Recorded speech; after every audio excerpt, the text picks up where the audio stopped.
Welcome to episode 2 of Dear God. I'm Selma Gahd, your motivational monster. And I'm Uma Gahd, your favorite unofficial auntie. So folks, why is it called Dear God? Some people might even say, why God? Why? But Dear God is because this is our write-in advice column. The advice given on this podcast is for entertainment purposes only and do not reflect the standards of practice for any psychological, professional, or anybody, really. These are opinions, and they are not reflective of anybody or anywhere at any time, at any point, now, future, or past, or present. In perpetuity throughout the universe, etc., etc. Let's have fun. So if you would like to have your questions featured on the podcast, you can go to our website, houseofgahd.com. That is God, G-A-H-D. The H-D goes together like... High definition. Or hot dog. So let's get into it, folks, because I think that... On this episode of Dear God, we are channeling our inner divas. Not just us as Selma and Uma, but we're channeling Madonna. Because the question today is, how do you reinvent yourself? Vogue.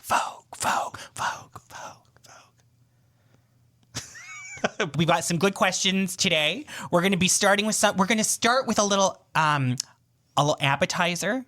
Is that, English and French? For those of you that don't know, we live in Montreal where everything is in the bilinguism. Yes. Alors, for some reason, the steps of a meal are named differently in the two languages, but it's the same word. That's because the English people fucked it up here.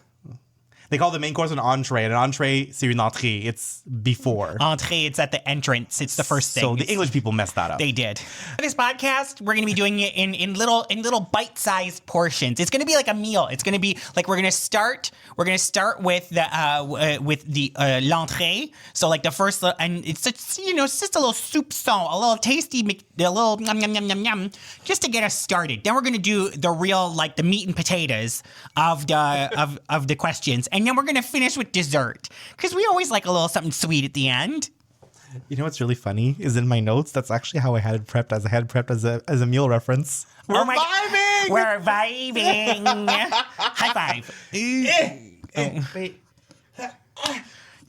That was very difficult. This is why we should not high five on television. Have you ever watched Family Feud? They have to high five after everything they do and everyone does this.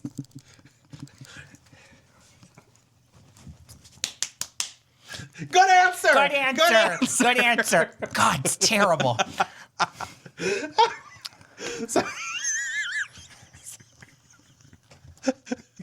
So we are going to warm up with an appetizer to get our brains thinking, channeling in the advice. Our first question today, Uma, is something a lot of people can relate to because what the fuck is going on in the world today? Question is, and remember, this is an appetizer. Don't go on too long about it. Don't tell me what to do. That's true. No one can stop her except the editors. Rich is here. The question is, how do you stay positive with the state of the world right now?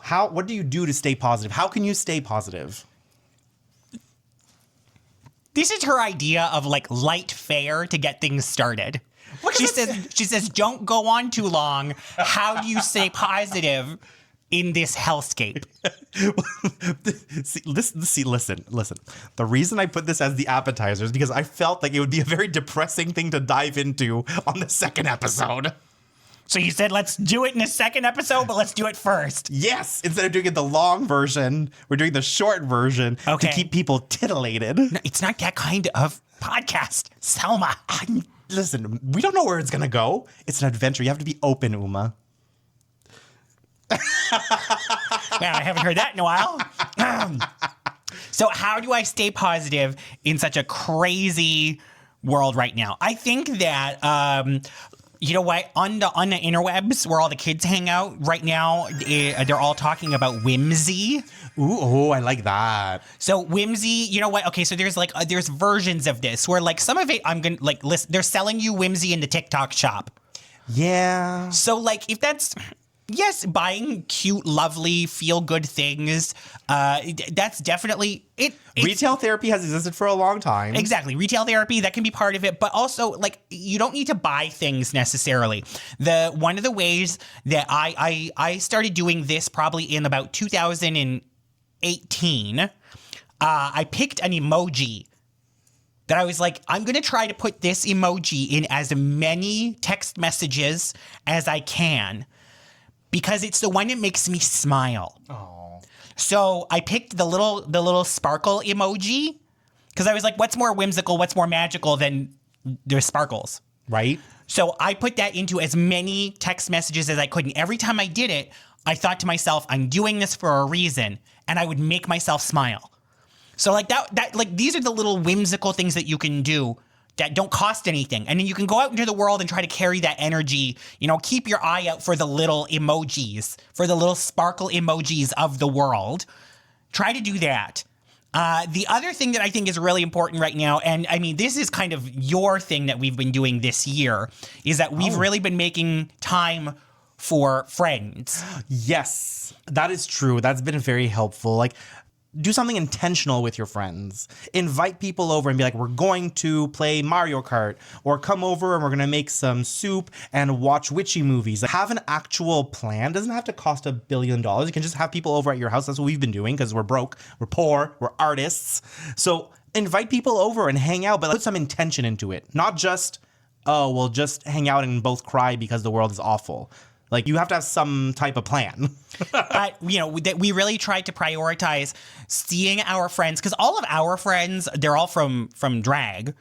And so it was important for us to see them out of drag. Yeah. To hang out as human beings that have human being interests that aren't just about drag. Of course, we always end up talking shop. We talk about who we saw at the club. We talk about how our gigs went. We talk about Drag Race, whatever. But it's not all we talk about. And we're not talking about it because we're in the middle of a gig. So, like, those are find the whimsy, find the magic, and make sure that you share it with your friends. And I think my advice for how to stay positive is don't. It sounds counterintuitive, but sometimes when the world is too much and everything's happening around us, like, I know this is something I do a lot, everything becomes so overwhelming, and not necessarily everything's a big deal, but everything adds up to being really heavy in your life or in the world around you. Sometimes you just need to feel like garbage and cry and eat garbage food and have a little bit of self-pity and feel awful. It's okay to feel awful. However, you do need to get out of that. So give yourself some time. Be like, you know what? I'm going to have 1 day or 2 days where I'm going to let myself wallow and feel pitiful and disgusting and horrible and everything sucks, and let all that out, because after that, you do things, like you said, finding the whimsy and spending time with your friends and doing all these other things, and you can be like, oh, in comparison, it's not so bad anymore. But you have to let yourself process that, because I think the other thing is a lot of people are like, oh, how do I find the joy? How do I find happiness? But they're trying to avoid the harsh reality. They're trying to avoid what's going on. That's something I see a lot in the queer circles, where we want everybody to be safe and cared for and protected, to the point where we don't know how to cope with the world around us anymore. So you have to just let yourself cope with it a little bit, let yourself live through it a little bit, and then move on. So that's my advice, is don't just try to gloss over it. Feel it, live it, and then move on. I think sometimes in a lot of circles we hear rest is resistance and joy is resistance, and that absolutely is true. But rest is resistance because they want us to be exhausted and tired and unable to fight back. Rest and joy are the fuel for the fire that we need in order to keep moving forward, to get the things that we need out of life, the change that we need to see in the world. So, like, you rest so that you can work again. Yeah. When I say work, I don't mean 9 to 5. I'm talking about work. Like, you work or like doing the work. Yeah. But like, yeah, so rest and joy are so important. But like you said, you do have to acknowledge what's going on in the world. You do have to let it be, let yourself be upset about it, cry about it, eat about it, have a cocktail about it. Like what you need with, you want to be as reasonable as you can. But you can't ignore it. You have to know what the problem is in order to try to fix it. So it's all about keeping it a little bit more balanced. But unfortunately, with the way that the world is right now, that's really difficult in both directions because it's hard to keep things balanced by remaining positive sometimes, and then it's hard to face the darkness. So hiding in joy is like attractive. But so I think that's where we're at. And I think to close this part of it, I think for me, it's something I say a lot when I'm hosting at shows. I say this often to people, and every time I say it, it kind of shocks some people. Bing. I tell people we live in a world that's full of hate and anger, especially online. Especially online. There's a lot of love though, but the thing is, it's so easy to put out anger and frustration, and we're so quick to be vocal about the things that frustrate us and the things that don't work, right? And we're very quick to post about that online, but how often online do you leave positive comments to your friends' posts on Instagram? How often do you take the time to say, oh my gosh, you look so great, or I love this picture, or oh, that looks so cool, I'd love to go with you next time? How often do you actually take the time to leave love and joy in other people's lives out in the world, out loud? Right? So I think that's another way for me to be able to feel more joy, to counteract all the negativity and the hate and everything I see around, is to make it an effort to share love, to share empathy, to share care loudly. Because there's two reasons that's great. One, it feels good. It feels good to you. It feels good to the person receiving it. And two, it makes bigots and hateful people have less space. Because if all of us are sharing love with each other, if all of us are taking up space in the world with love and care, it makes the hate less important. So I find that's another big trick of mine is like, be loud with your love, be brave with your love, and take up space with it. There we go.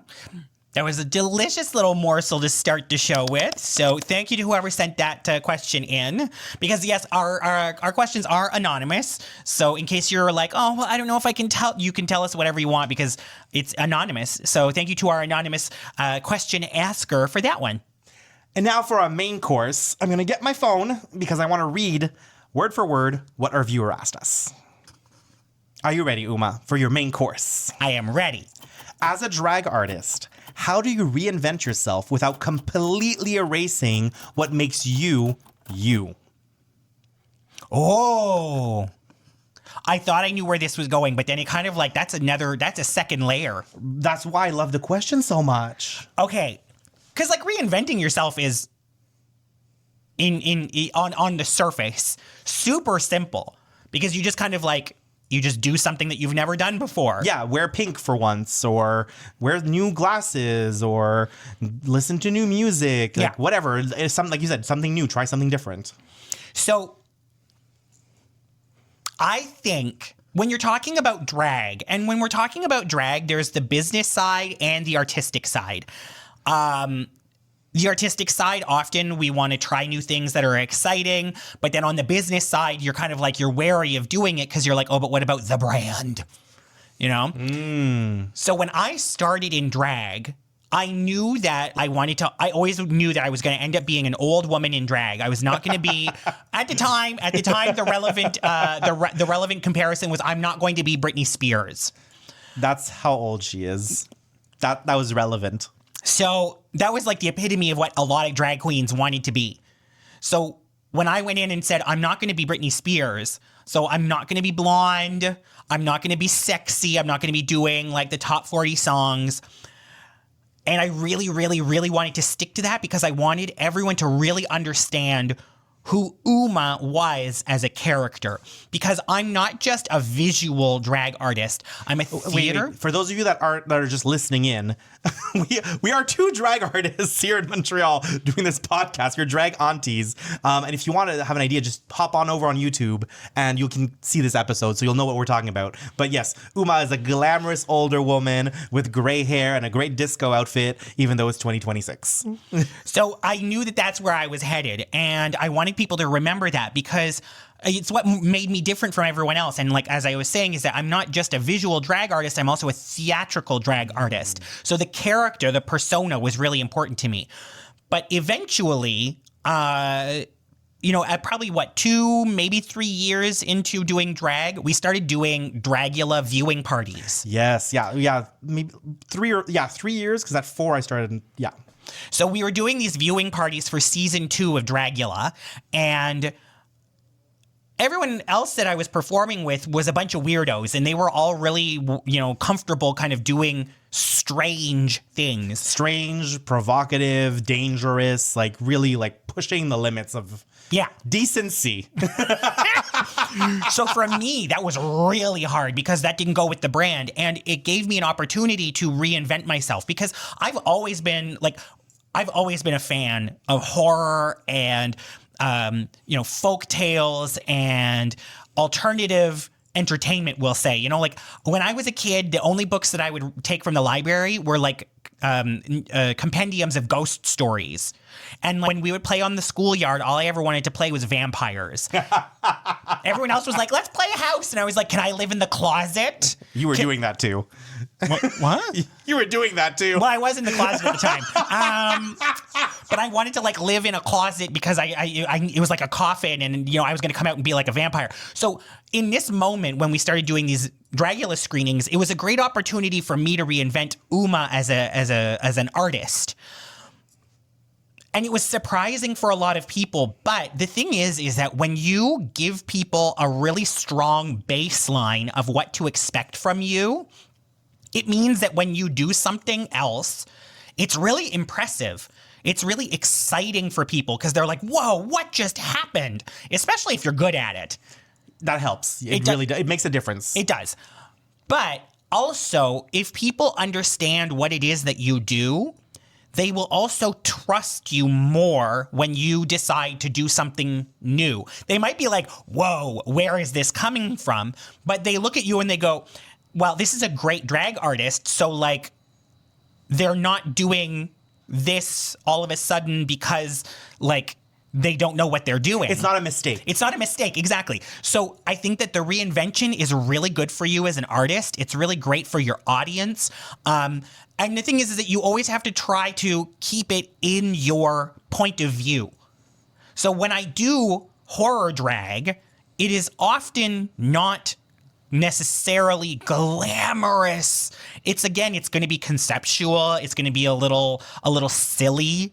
Sometimes it's quite scary. I've done very theatrical horror drag, but I'm not going to be like a glamorous, sexy woman who's, I'm not doing, Victoria Black or Dahlia.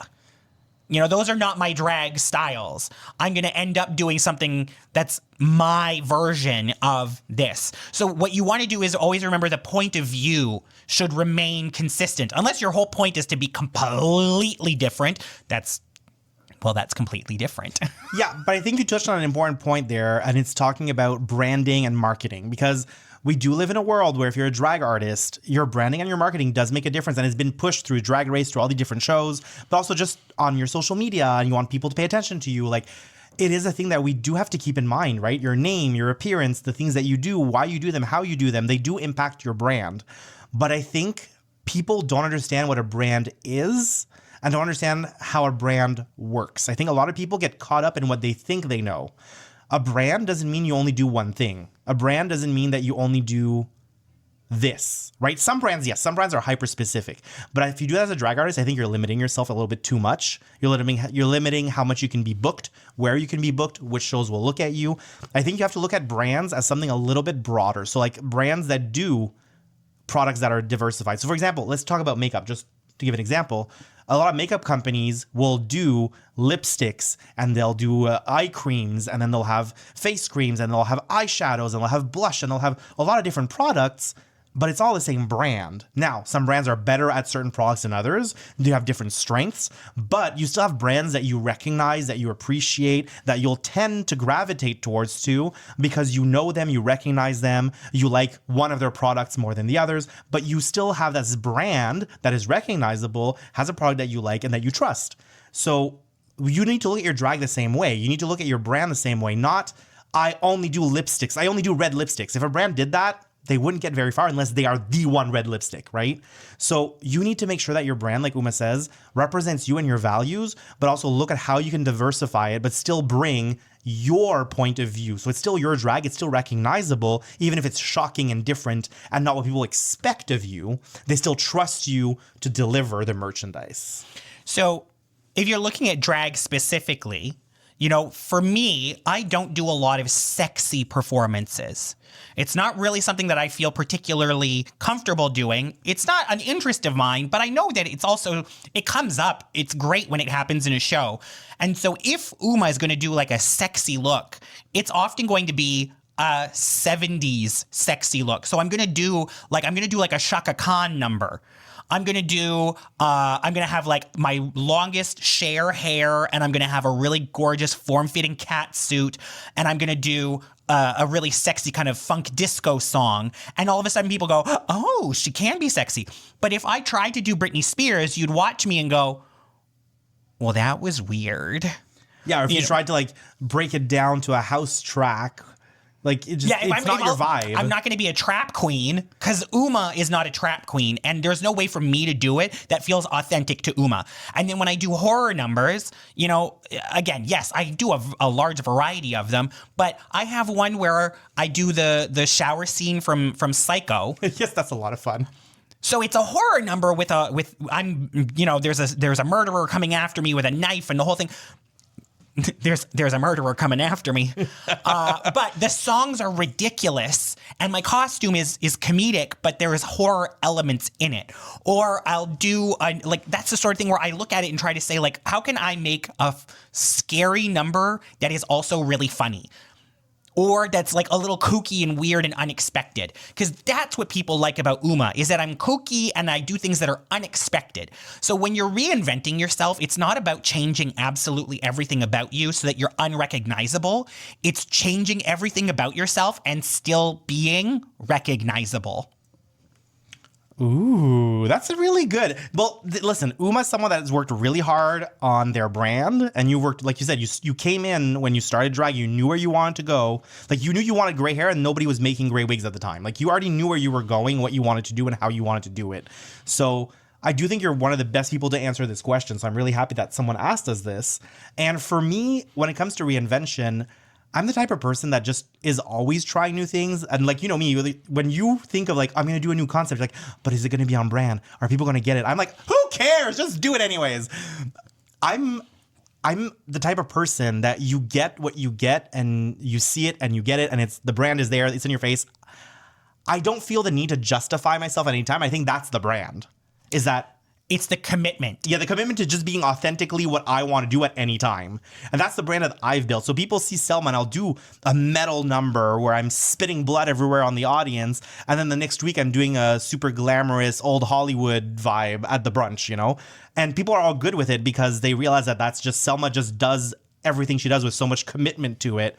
And that's what I do. That's basically my brand. It's always a little bit aggressive, though. Let's be real. That's the little sauce. I do think that the commitment is really important too, because again, the commitment, you're committing to the bit, the new bit, is what's going to tell people this is not a mistake. It's not like I'm not accidentally doing a horror number.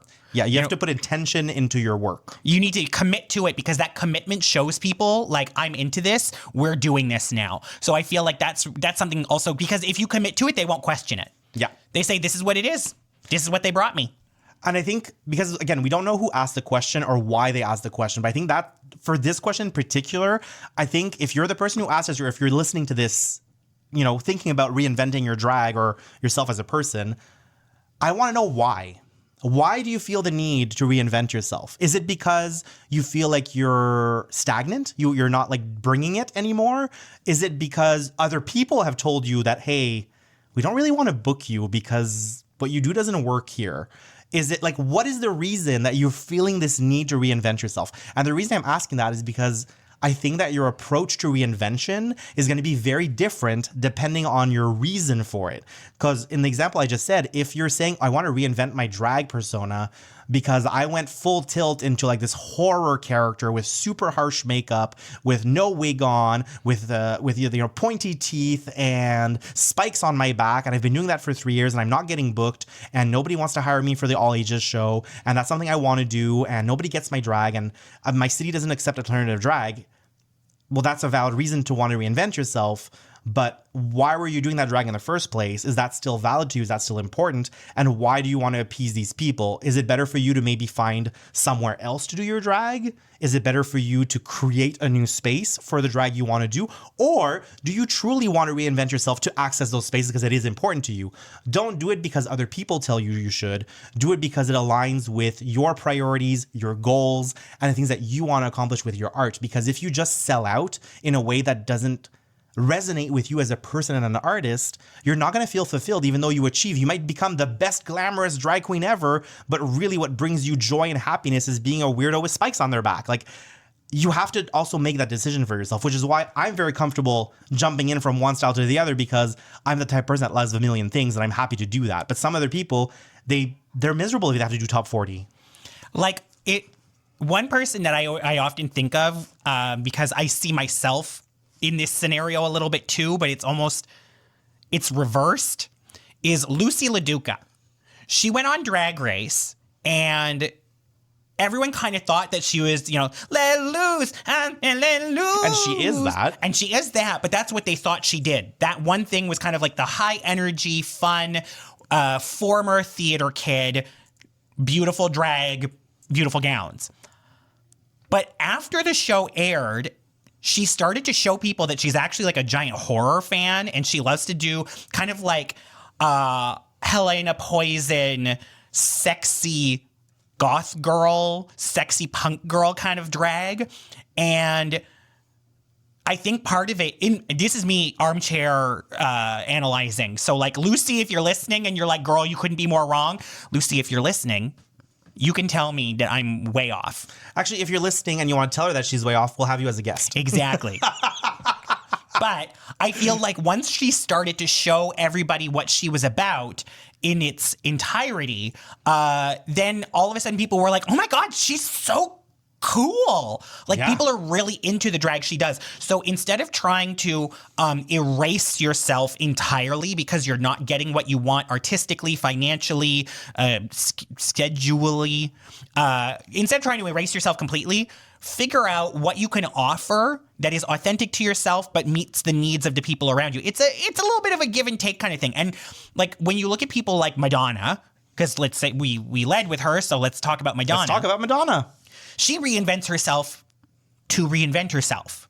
It's a gimmick. Madonna, she reinvents herself to reinvent herself. It's a gimmick. She reinvents herself to be shocking too. But exactly, it's a gimmick. It's to catch people's eye. And also maybe she just gets bored. I don't know if she's ever spoken about it directly, but when she does it, like I said, she commits to the bit. It's always still Madonna. Mm-hmm. There's how many versions of Vogue? Exactly. Every tour gets a new version of Vogue, but it's still Vogue.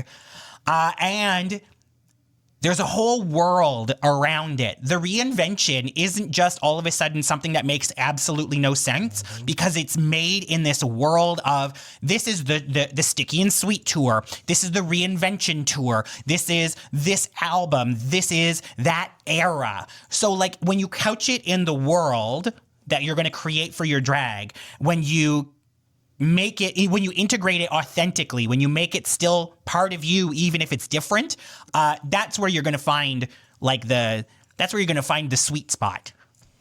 Yeah. And at the end of the day, like I said, the reason we're bringing all this up, because again, you asked specifically about, as a drag artist, how do you reinvent yourself? I think your motivation is important back there. Reinventing yourself takes a lot of energy, a lot of time, and sometimes a lot of money. So don't get discouraged if this is the process you're undertaking. Like, if you're like, I'm going to reinvent myself. I'm assuming if you're asking us this is because you're already in the process at some point in the process. Either you're thinking about it or you've taken steps into it.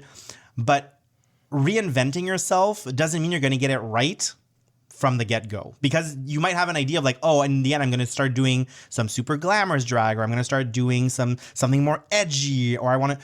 And you might try it and realize, ooh, I'm not as good at this as I thought I was. Or, oh, it's not landing with the audience the way I thought it was. Maybe I need to workshop it a little bit more. Don't be scared to adapt just because you're reinventing yourself. I know it sounds like counterintuitive what I'm saying, but just I find it when people are like committed to reinventing themselves, they think that they have to do it and they have to get it right. And I think that ties into failure. So like if you want to learn more about failure, watch episode 1. We talk about failure. And I talk about my point of view about that. I think that's something to keep in mind when you're reinventing yourself, is not to be scared of failing. It's a process, and you might not be good at it. You might be really bad. For instance, I have tried to do sexy Britney Spears numbers. I can do kind of like an energetic Britney Spears. I can do a fun Britney Spears, but I tried to do a sexy Britney Spears number.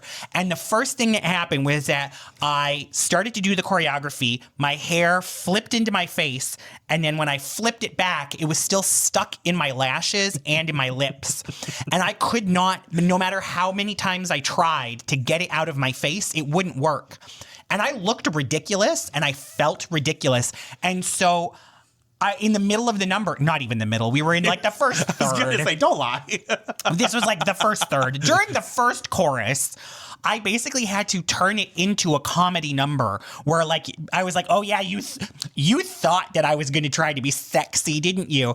And then I'm pulling the hair out of my eyes and I turned it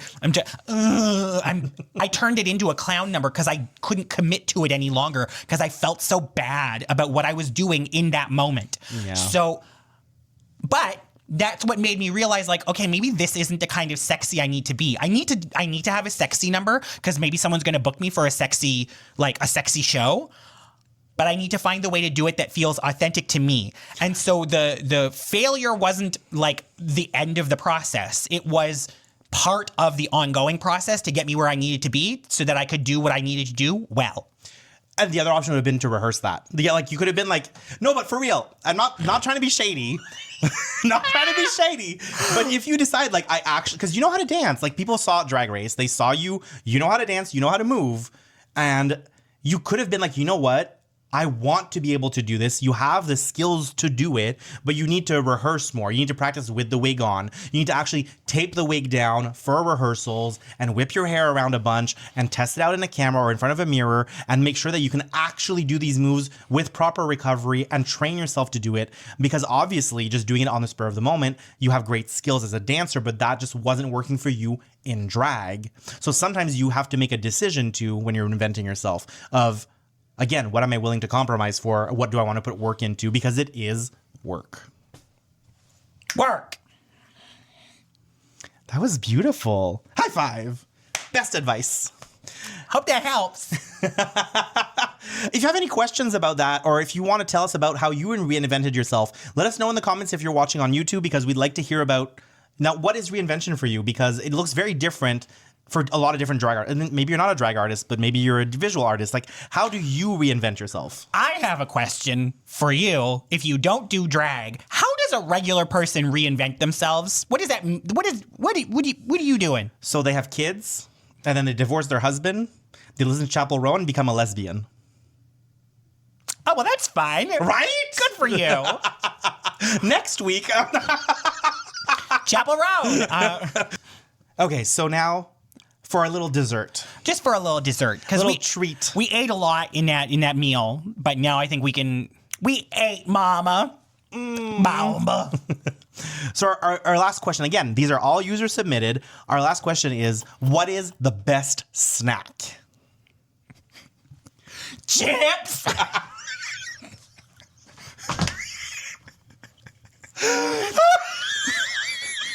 Bacon. Smoked salmon. Cheese.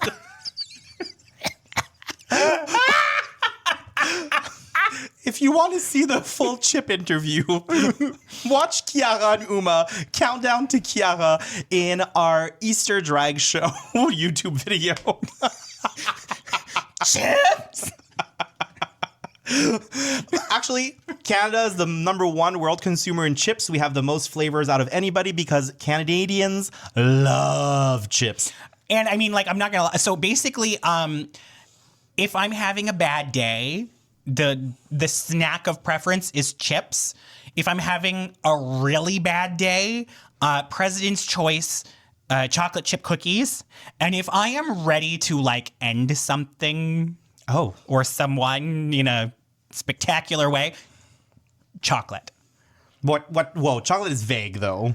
But the thing is that like it's kind of a family affair where any of the chocolate can come over and save me. Oh, no. Well, any of the ones that I like. Which are? I like a Twix bar would be great. I'm not saying this in case you want to bring them to Uma at a show. Twix bar, Kit Kat. I love the chunky one.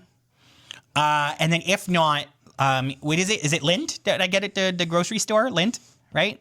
We get a lot of things at the grocery store, Uma. Yes, but specifically the chocolate bars that I like. The Lindt ones, the flavored chocolates? Yeah. The dark chocolates with like some fruits the in it? Yes, dark chocolate, the 70%. Yeah. The spicy one or the orange one. Okay. I think for me, the best snack, popcorn. Listen. I forgot, and I am so sorry. I need to apologize. I need to apologize directly to popcorn. Yeah. It's the ultimate snack because you can do it sweet, you can do it savory, you can do it buttery. There's so many ways you can have popcorn, and it's always delicious. It's light. It's a snack because it's just air. You can have so much of it, and it's so satisfying. And I just love popcorn. And by the way, if you like popcorn, stop buying those pre-made bags not because like they're chemicals. I'm not going to go down that road, but I'm just saying because they're not cost effective. Everything is chemicals. Everything is a chemical. So that's not a reason to not do these. This is just because they're so expensive. They're so expensive compared to buying a giant bag of kernels and popping them yourselves either on the stovetop or get an air popper. That's what I use because it's efficient and it just uses air, and I can put butter or oil if I want on my popcorn after. But get yourself a popcorn maker because it is such a game changer. Never say that again. Anyways, so popcorn, absolutely. I am 100% one of those people that goes to the movie theater and I get the extra large bag of popcorn, and then like I've eaten 3/4 of it before the movie even starts, and then I have to roll the bag up and put it under the seat to like make sure that I don't eat it all before the movie even starts. If you go to Cineplex now and you're Canadian, you don't need to do that anymore because if you get the large formats of the drink and the popcorn, you can get a refill before the show starts. Yeah, but then that requires me then I have to eat it before the show finishes. No, they'll just fill it up. Oh. Well, listen, we're all learning today. We're all learning things. But speaking of Chiara... Chiara, you are now the guest of this episode. Yeah. So, Chiara, during lockdown... Sorry, Chiara from Drag Race, Canada's Drag Race Season 1. She's a sister and we love her. But during lockdown, she actually, more than once, ordered popcorn from the movie theater. So we're in lockdown. She can't go to the theater, but she's craving movie theater popcorn. So she ordered it through Uber. That means that you're paying like $40 for movie theater popcorn, and it's going to get to your place cold. And she was like, I don't care. I want it. So then at one of my shows that I did called Church, I always did a slideshow, and I asked Chiara to send me a picture of her dream come true. But she never sent me her dream come true. Oh, I didn't even ask her for a picture. I just told her to describe her dream come true. She never replied. So I was like, okay, fine. I'm not going to make your dream come true. I'm going to illustrate your nightmare come true. So I photoshopped an image of a bag of movie theater popcorn in hell. Yep. With a giant RuPaul using laser vision to set the popcorn on fire. And she thought it was hysterical when she saw it. She was first she thought she was confused because she didn't remember ordering $40 popcorn. Multiple times and making stories about it. But once I explained it to her, she was cracking up because she was like, one, I can't believe you remembered that. And two, I can't believe that you did this. So this image, to me, movie theater popcorn and Kiara are like this now. Great. So if you too would like to ask us serious, ridiculous, whatever questions you have in your mind or on your heart, you too can write, Dear God. Go to our website, houseofgod.com. There's a section where you can anonymously reach us, and we will have the pleasure of answering you in a future episode. While you're there on the website, you can also check out any of our upcoming shows because we keep that updated whenever we're going to be performing somewhere fun. And also, you can find our merch store there. So you can find merch for House of God, for Uma from the stuff that I've done on Drag Race. We have some Polaroids left from Drag Race. Not right. many, but there's some. Some archival quality Polaroids from my Drag Race looks, and there is some merch from Selma as well. So, like, if you want to support us so that we can keep doing all of this fabulous stuff, you can do it there. I'm also available on Cameo because I always forget to tell people, but I am available for cameos. We would like to take this time to thank our sponsor, Same Hotel, for having us. If you're not watching us, if you're only listening, you can't tell, but we are in the most beautiful space right now at the Same Hotel. We've used one of their selfie studio enclosures to record this podcast. So make sure you check it out on YouTube if you haven't yet. And we thank them for having us. And it is such a pleasure to work with them. We've also shot some of Uma Gahd's Drag Race looks here. And we've been working them for years. They are in Montreal. If you are in the region, check them out. They are amazing for your selfie parties, hang out with your friends, or your professional photo shoots. So if you're watching us on YouTube, please make sure to subscribe, like, and comment. And if you are watching the episode 2 when it airs, when it first comes out, please, in the comments, write OG so that we know that you're one of the OG followers and we can treat you to something special when we celebrate the 1-year anniversary. Thank you so much, my blessings. We love you. God bless. Great.